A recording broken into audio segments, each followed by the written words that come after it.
ನಮ್ಮ ಸಿಂಧನೂರಿನಲ್ಲಿ ಶ್ರೀ ಸಾಯಿ ವೆಂಟ್ಸ್ ಅವ್ರ ಕಡೆಯಿಂದ ಮಾವು ಮೇಳ ಮತ್ತು ಲೈಫ್ ಸ್ಟೈಲ್ ಎಕ್ಸಿಬಿಷನ್ ಶುರುವಾಗಿದೆ. Anytime I rob, it's the new me. Real diamonds on my neck, that's groovy. Flashing lights, all these things come to me. Hi. ನಿಮ್ ಕಡೆ ಜ್ಯುವೆಲರ್ಸ್ ಅಲ್ಲಿ ಯಾವ ಕ್ಯಾಟಗರೀಸ್ ಅದ? ಸೊ ನೋಡಿ, ನಮ್ಮ ಜ್ಯುವೆಲರ್ಸ್ ಅಲ್ಲಿ ಫಸ್ಟ್ ಮೇನ್ ಈಗ ಲೇಡೀಸ್ ಗಳಿಗೆ ಟ್ರೆಂಡಿಂಗ್ ಇರೋದು ಪಂಚಲೋಹ ಇದೆ. ಸೇಮ್ ಗೋಲ್ಡ್ ತರ ಬರುತ್ತೆ. ಇದು 1 ಗ್ರಾಮ್ ಗೋಲ್ಡ್ ಇದೆ. 1 ಗ್ರಾಮ್ ಗೋಲ್ಡ್ ನೋಡ್ತಾರೆ, 1 ಗ್ರಾಮ್ ಗೋಲ್ಡ್ ಇದೆ. ಹಾಗೆ ಇದು ಯಾಕೆಂದ್ರೆ ಮೈಕ್ರೋ ಕೋಟೆಡ್ ಆಗಿದೆ. ಇದು ಡೈಲಿ ವೇರ್ ಮಾಡಿದ್ರು ಕೂಡ 5 to 6 ಇಯರ್ಸ್ ಏನು ಕೂಡ ಕಲರ್ ಹೋಗಲ್ಲ. ಹಾಗೆ ಇದ್ರು ಕೂಡ ಇದು 1 ಗ್ರಾಮ್ ಗೋಲ್ಡ್ ಇದೆ. Flashing lights. ಜ್ಯುವೆಲರಿ ಎಲ್ಲ ತಗೊಂಡಿರಾ? ಸುಮಾರು ತಗೊಂಡಿದೀವಿ, ಇನ್ನು ತಗೋಬೇಕನ್ನಿಸ್ತಿದೆ. ಮತ್ತೆ ಪ್ರೈಸ್ ಅಂತ ಪ್ರೈಸ್ ಏನಿದೆ? ಪ್ರೈಸ್ ಕೂಡ ನಾವು ಕೇಳ್ದಂಗ ಒಂದಕ್ಕಿಂತ ಒಂದು ರೇಟ್ ಇದೆ, ಬೇರೆ ಬೇರೆ ರೇಟ್ ಎಲ್ಲ ಇದೆ. ಒಟ್ಟು ನೀವು ಬಂದ್ರೆ ಯಾವ್ದಾದ್ರು ತಗೊಂಡು ಕ್ವಾಲಿಟಿ ಮತ್ತೆ ಕ್ವಾಲಿಟಿ ಮಾತ್ರ ನಾವು ಬಳಸ್ದಂಗಿದೆ. ಯಾವತ್ತೂ ಬಣ್ಣ ಹೋಗಲ್ಲ ಅಂತ ಹೇಳಿದ್ರೆ, ಸ್ಟೋನ್ ಕೂಡ ಹೋಗೋದಿಲ್ಲ. ಹಾಗಾಗಿ ತುಂಬಾ ಚೆನ್ನಾಗಿದೆ. ಸಿಂಧನೂರು ಜನರಿಗೆ ಏನಂತೀರಾ? ಎಲ್ಲರೂ ಬೇಗ ಬನ್ನಿ, ಇದು 3 ದಿನ ಮಾತ್ರ ಇದೆ.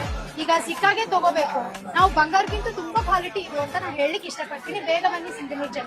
ಇದರ ಅಡ್ರೆಸ್ ಬಂದ್ಬಿಟ್ಟು ಗಂಗಾವತಿ ರೋಡ್, ಹೋಟೆಲ್ ರಾಜ್ ಮೇಲ್, ಸಿಂಧನೂರು.